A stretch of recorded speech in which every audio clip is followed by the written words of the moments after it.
Hi guys, welcome to my attempt at doing a little bit of online training, offering you a little bit of help from home during this time where we can't get together. I apologize for all the things. The lighting is poor, the filming is poor, my space isn't the biggest, but I'm doing the best I can. I may, kind of depending on how I find my demos, I may try to, when I have some help with video, I may try to do some outside work to maybe give you a better perspective. My hope is just to support you and not leave you hanging high and dry when we, like I said, when we can't get together. I'd love for people to post me videos. Don't be shy, post it straight to the group. Again, we would usually see each other's work anyway and hear the advice I'd give to other people, so that way gives everyone a little opportunity to hear feedback on others. You know, if one person's having an issue with something, there's a great chance that someone else is too. So yeah, don't be shy, post your work if you're able to. I'd love to see that. I really miss teaching. I am enjoying spending time with my own dogs, but we can't go anywhere. So yeah, it's been an interesting time. So yeah, what I wanted to cover with you guys, this would be our second week. So week 2 for the advanced. What I wanted to cover initially is increasing some duration with your attention, which we probably worked the first week. I didn't look at my notes because I know you guys were already fairly advanced, but just want to talk about that, about increasing your duration. So typically, I mean, I don't expect my dogs to be robots. I expect that they may notice a distraction. Hopefully, we've already made it fairly clear to our dogs we like it best when they look at us quickly.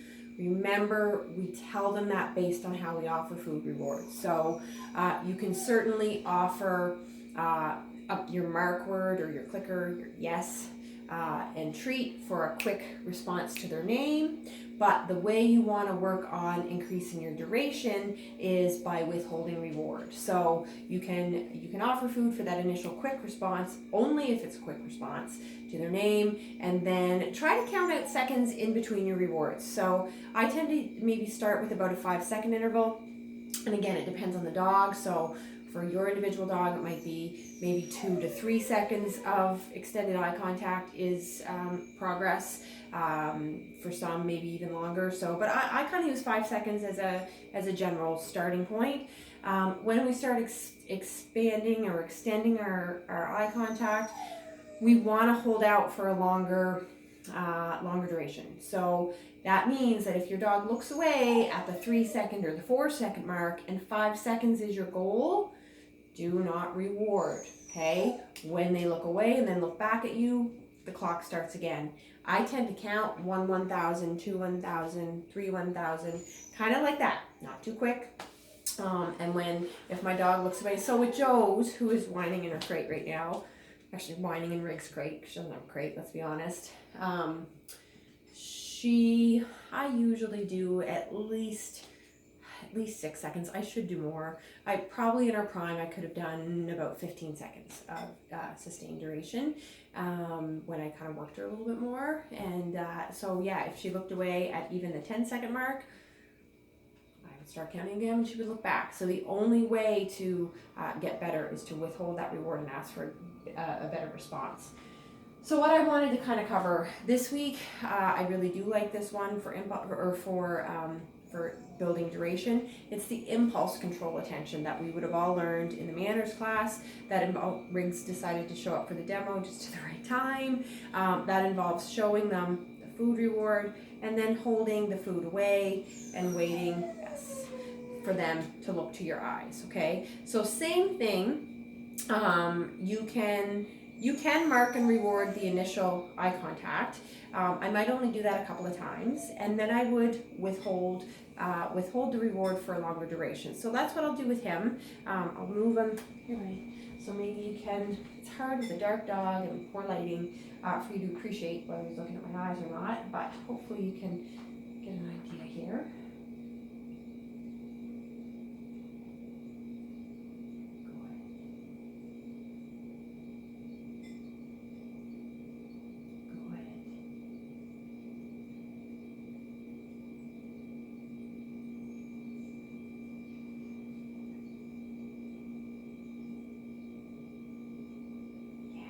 Good job. So I praised him when he made eye contact. I didn't reward him initially because I kind of did it back here. So I did that first reminder of, yeah, I like it when you look quickly. And then I kind of, after I moved him, I considered it kind of a continuation of that exercise. So then when he looked back at me, I offered him praise because he's distracted a bit by Josie making noise. So he's looking around a bit. So I praised him when he looked back at me, but I withheld the reward for 5 seconds. It took a few times because he looked away usually around the 4-second mark. A couple times he did it even earlier. When he would come back and connect with me, I started counting again. So I'll show you that again. Yes. Okay, so I initially can reward a fast response. And then I'm just, good boy. Then I'll just offer praise. Good boy.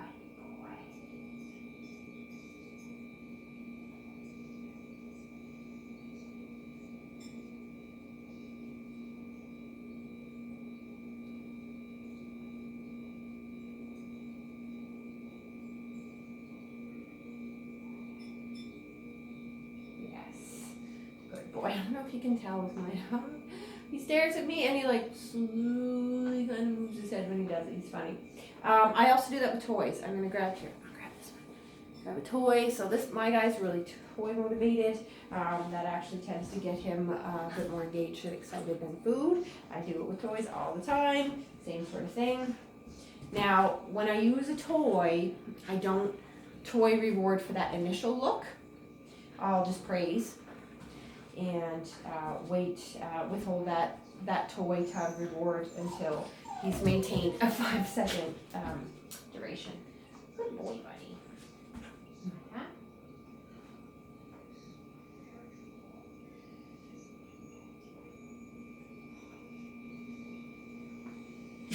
Oof.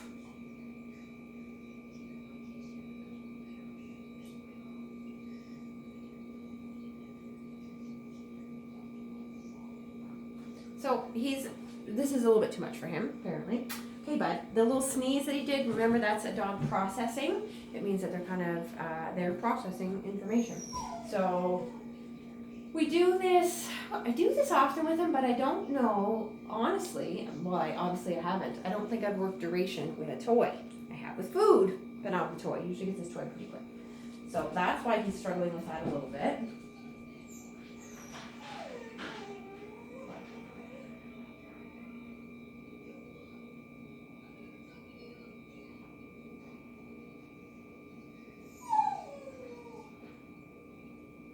Yes, good boy.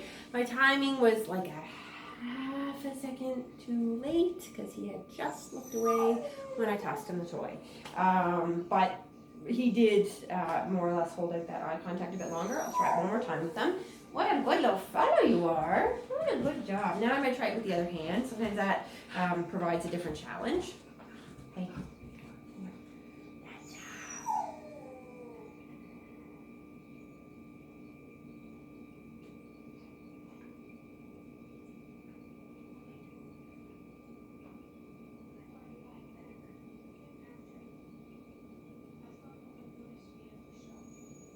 Yes, good boy. Good job, buddy.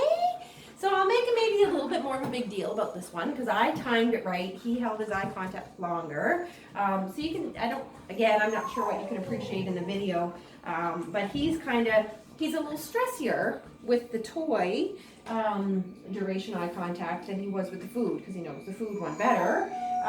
What he's doing is he is averting his eyes a little bit more. He's kind of darting his eyes from the toy to me. He's kind of yawning and panting, a little wide mouth panting a little bit more because he's like, this isn't how we normally do it. Normally I just look and then you give me the toy. So he's processing and he has to go through those stages as he's figuring out what it is he has to do to get this toy.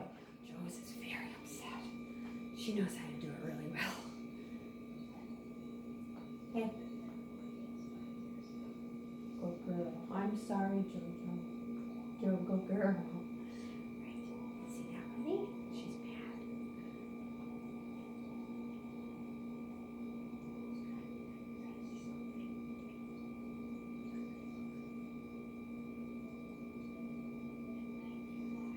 Yes! Good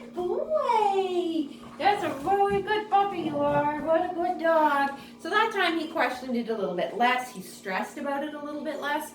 Though initially he did look back and forth. He checks the toy and then back to me a couple times, and then he even looks the other way, like I'm not supposed to look at the toy, like I'm not supposed to look at you.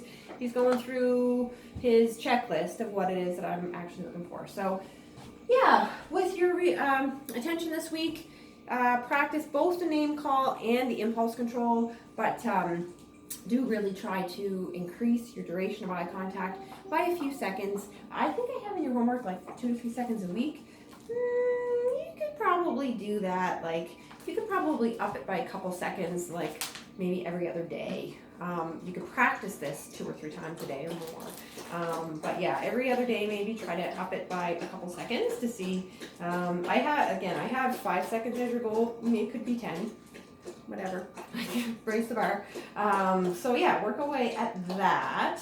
The thing about, and again, it is tough right now where we're not supposed to be too many places, but having said that, I mean, I definitely still have a few spots that I'll go with my dogs that are deemed okay, I guess.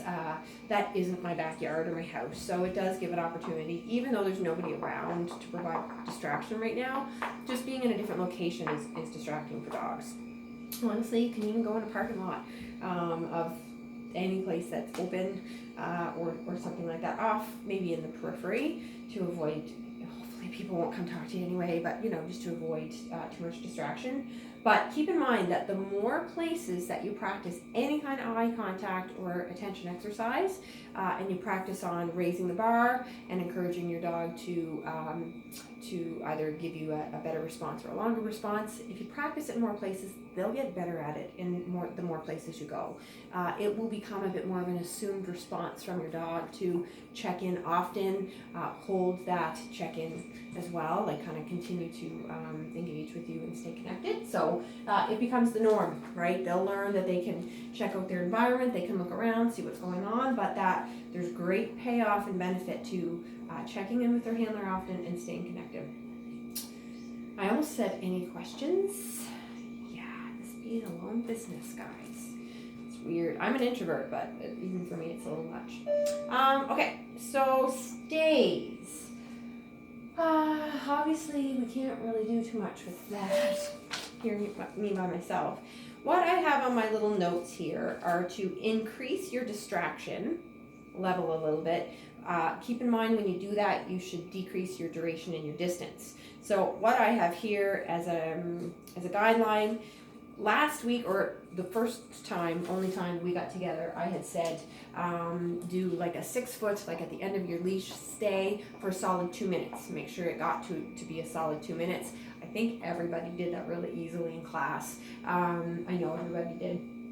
So what I suggest for your guidelines when you add distraction is do it for a little less time. So even 90 seconds, okay? Minute and a half, stay a little bit closer. Maybe do about a 4 foot distance. Start adding some distractions. And again, I'm kind of closing or making those increments a little bit smaller, but you know your dog, if they're ready for a little bit more, sure. Having said that, if your dog is moving on their stay, if they are not holding their stay until you have told them that they're finished, they still don't quite get it. They don't quite understand that they need to stay in that very position until you tell them otherwise. So I encourage you to really get that point across to your dogs before you advance too much with distraction. So you really would like, stay as a confidence exercise. So you really want your dog to have a solid understanding of what it is you're looking for before you start adding other things for them to think about. Yeah, that's my advice to you. My dog is being a bit of a clown here on the floor. Not sure if he feels like working or not, but we'll give it a try. So what I have here for examples of ways to distract your dog: clapping and cheering, yay, something like that. You can jump up and down a little bit, jog on the spot a little bit, just move around as a handler while you're doing a stay with your dog. digging for a treat, that's one that I would often do. Sometimes I'd even fake my dogs out and like go to step into them, like I was gonna, oh, I'm gonna come in to treat you now. Oh, I faked you out, sorry. They need to have some impulse control. They need to trust that I am gonna come back and release them and reward them. Dogs need that anticipation of a payoff, the anticipation of reward, but we need to keep them guessing as to when that would come, so that they keep up their best work, all right? Yeah, or you could drop a treat beside you, you could drop a toy, you could bounce a ball, things like that. These are things that if we ever get together again, which I'm hopeful, maybe in June when it warms up, we can do some stuff outside at the Opportunity Center. If we're allowed to have more than 5 people together, although I think that we would be just fine as long as only one person came with a dog. Anyway, we'll figure that out. Maybe it'll be in the summer, I have no idea. But if and when we get together again, usually I would integrate distractions like food bags rustling, kind of dropping treats on the floor, and then working up to like rolling a ball back and forth or bouncing a ball. So that's stuff for you to think about. If you have someone to help you with these exercises, that's even better. I don't typically have someone to help me with my exercises. I do it mostly on my own. But if you have someone else to provide the distraction, you as a handler can focus just on the dog. You can watch for the twitches or the question of like, ooh, I might want to go get that. If you see your dog question or think that they're like, yeah, maybe I'll go get that toy or that person, step into them with some pressure. You don't have to go right up into their space if they don't actually move, but even if they're thinking of moving, rock right into their space a little bit. You're still 4 or 5 feet away. Hey. Okay, so it's just my puppy just looked at me. So it's just a reminder, like, whoa, you just need to stay there. This body language is encouraging them to stay in their place. And then I release and I offer some praise. Whenever I offer praise for a stay, I always end it with good stay. All right, I'm not a big command repeater, but if I offer food reinforcement or some praise, I always follow it with a reminder of what it is we're actually doing. So I'm gonna set my puppy up. We're doing distractions, bud, so not too far. Here, Riggs, come here, buddy. Riggs, come here, bud. Oh, I know, he's having a good play. Feel like Josie's gonna be able to see us, so she'll be super mad. Good boy. That's a nice job. So I don't tend to use the stay word for him often. I use wait, but I've just started working on stay since I've started these videos with my classes. So I will use the stay command. Stay. I'm not gonna go too far away. Sorry, you guys, you have to start on your end. Someone usually does in my class, so I'm sure. So I'm just gonna start with a bit of light distraction with him. Yay!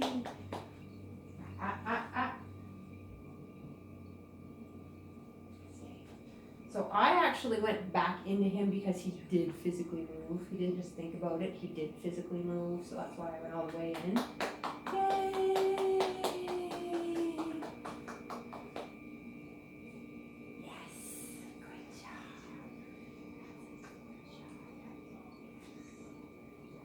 Stay. I always turn and walk away from my dog as well, okay? Don't back away from them. Don't think that you have to like back away on eggshells. Just turn and walk away.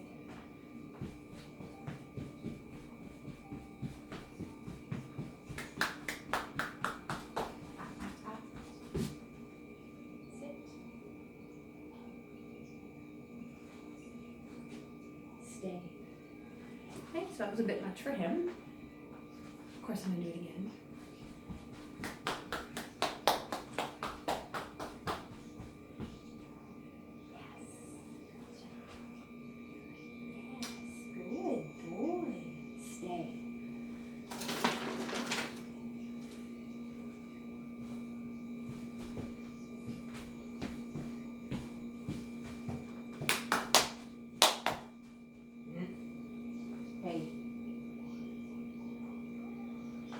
Boy, stay. There's no place for me to run. Nothing to do. Yes, good job.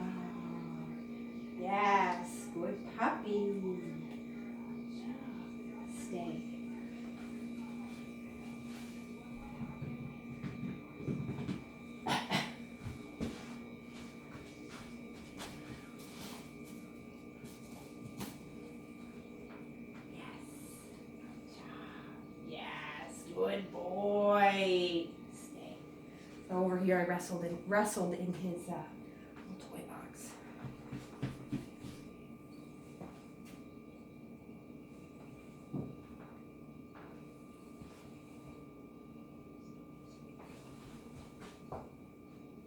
Yes, good boy.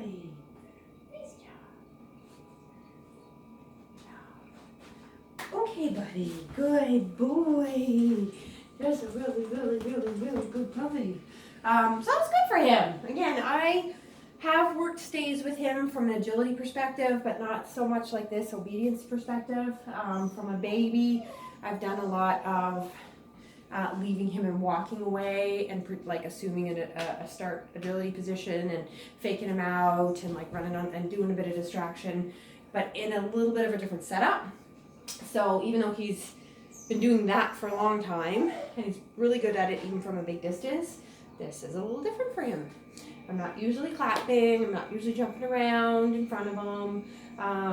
So yeah, you know, again, it just goes to show that different environments and different sort of setups for dogs give them more to process or think about, so that they need to, not that they need to relearn things, but they need to learn that they can do it in different situations. So yeah, make it look different for them, offer some different distractions, keep your distance and duration less. So notice I wasn't more than 3 or 4 feet away from my dog, and in a field I will I'll easily do a 10 or 15 foot stay, no question, and he'll hold it really well. So, and with me like faking him out like I'm gonna run, pretending to say okay but not finishing, and you know, things that are really distracting to him. So yeah, so that's the easiest stuff for me to show you from my house in this space that I have. So the harder stuff will be the heel work, and I'll do my best to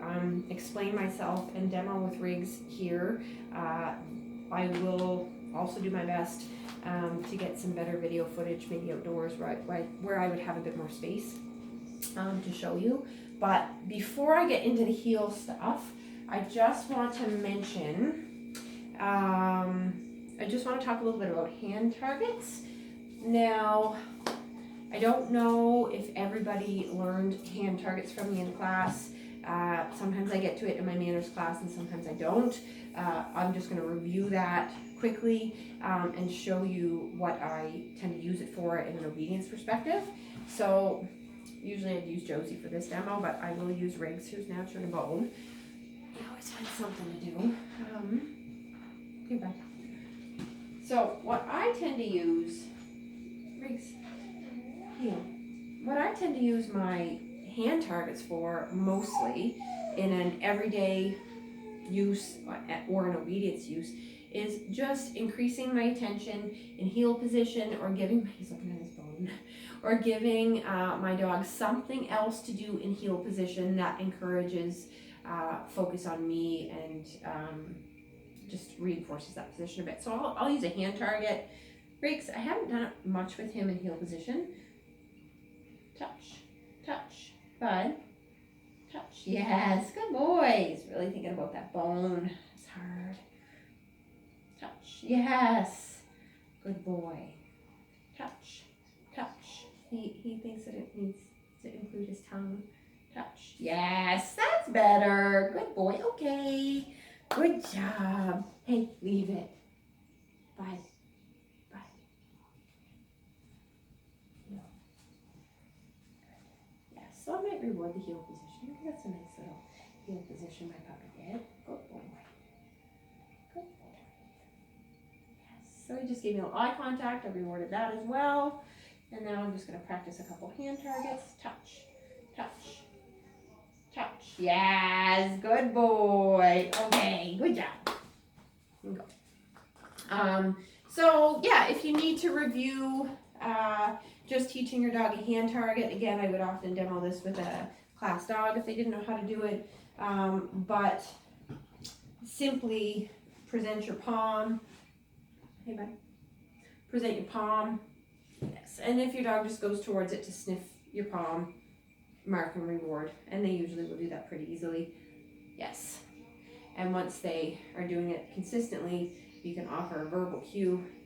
touch, yes, all right. When you go to switch that or move that to heel position, sometimes dogs, it can take a little bit of time for them to figure out to put their head up to touch your paw. Rig's heel, that was called Josie. You're perfect, and I love you. I will play with you after, I promise. I do.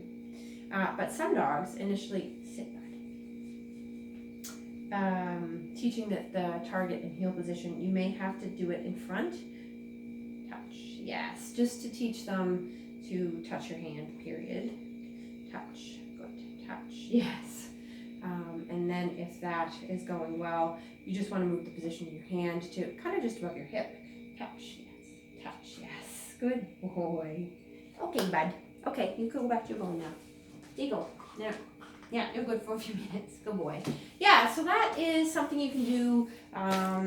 It's kind of an additional attention exercise. It's just giving your dog something else to focus on, and something to do in heel position to make that spot a bit more rewarding. As an obedience handler, I know I do a lot of heel work, and I teach that a bit. Even as I'm moving, I will encourage my dog to target that spot. In between exercises in the competitive obedience ring, I will often healing in between exercises. Touch, touch, touch. It's almost like I'm just doing a fun little touch game, when in fact I'm reminding my dog that that's the spot that I want them to be. So, your heel stuff.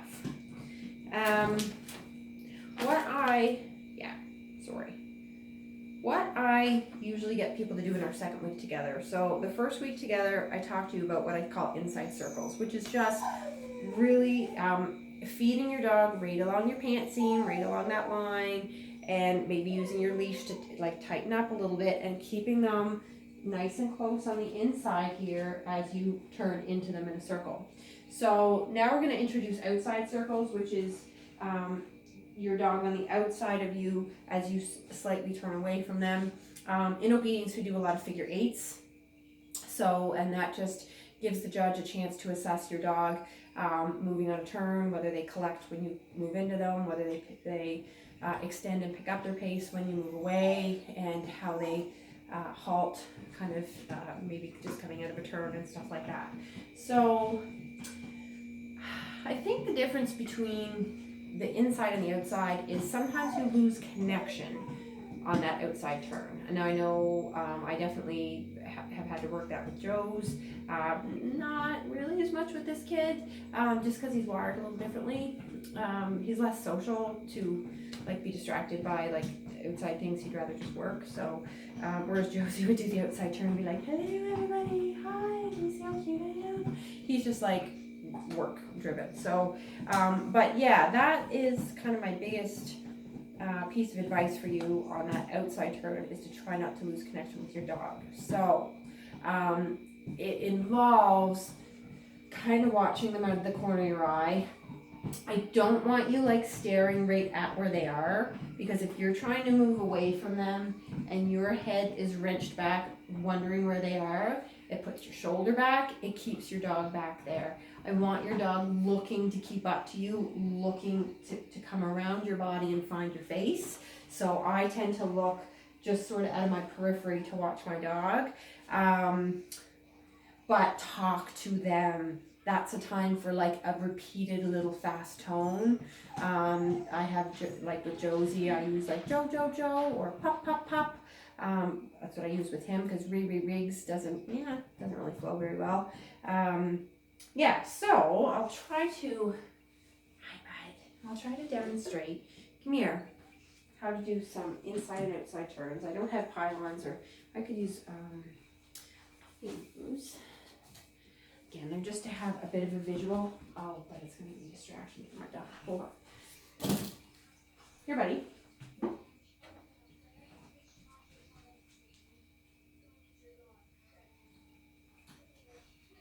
Maybe I'll do it on a bit of a diagonal. Will that work? No, you won't see me. I'll get used to this online video business. Let me see. Come here, buddy. Might be a bit too much, too close. You can move it in a bit. Alright. So, it's a little tight quarters here, but we'll figure it out when we race. Come here, buddy. So, I'm gonna go inside my water bottle and outside my tea mug. Come here, buddy. He's going for a toy. Briggs. Yeah. So again, it's a little bit tight, but that's fine. If you learn to work in a tight space, your dog will be a little bit more precise. All right, so I tend to, if I had my dog on leash, which I don't, maybe I should, but we'll see how that goes. I usually only use a leash in class. I don't use a leash at home a lot when I train. Stay. Which is why you see me drop leashes on the floor all the time, because I'm not used to handling them. So I keep my food in my left hand though. I'm going to still bring my food right down to my dog for that inside turn. When I do the outside turn though, I want to bring my food right back up to my belly button. I don't want to use it as a bribe. I want it to be in position, and then can come down to the dog to reward him. He's still thinking about that bone. Riggs, I knew you were going to do that too. Funny. Come here, buddy. That's a good puppy. Good opportunity to practice a couple hand targets. Touch, touch, yes. Good boy. Ready? Riggs heel. Food right to his nose. I'm pushing him back a little bit because he's a pushy little guy. Right on my pants seam. Yes, I reward just as we've completed that turn. Heel. Yes. Good boy. Sit. So I don't know if you could tell. I sure hope you could. I was watching my dog, but it was kind of like out of the corner of my eye and over my shoulder. Because I want to be mindful of my body language. I don't want to lag the shoulder back too far. It'll make my dog lag. Heel. Good boy. Ready? Riggs heel. Food to his nose. I'm putting him right in the position I want him to be. It looks messy, and it is. Especially because I have to walk around my refrigerator. Good boy. Outside turn. Food is to my belly button. Try to keep connected with my dog. I'm going to talk to him and keep an eye just out of the corner of my eye. Hey, Riggs. Heel. Good boy. Riggs heel. Yes, good job. So I feed him as he comes through that turn and stays with me. Show that again. Yes, good boy. He's a good job, Woody. Oh, you're a smart boy. Yeah, so again, I don't know. Hopefully, I think you guys can kind of appreciate my body language or technique that I'm using. Hopefully. Good boy. I do practice this, I guess, more than I think with my puppy. In agility, we call that circle work. I tend to do it with a tug toy and have him run along beside me, keeping my attention, or keeping his attention on me. So, yeah, that's the hard part. Heel work is hardest of all. It's very exact, but you really want to, like I said, inside turn. Force your dog there. Don't let them forge by. Keep your leash short and tight with your right hand. Food right there with your left hand. Don't let them push you, but feed them when they're keeping in position. Outside turn, keep connected. Don't lag your shoulder back too far. Don't crank right back to look for them. Kind of look over your shoulder, out of the corner of your eye to connect with them. Keep connected, talk to them. Food to the belly button on the outside. I think that's it. That's all I've got. I'm not sure if I attach the homework to your group, but I will do that and upload this video later. Please send me videos. Please send me questions. I miss you guys, and I hope you're still continuing to train. I will post a video now that I'm all organized once a week to encourage you guys to keep on track, and I look forward to hearing from you. Thanks, guys. Stay safe, everybody.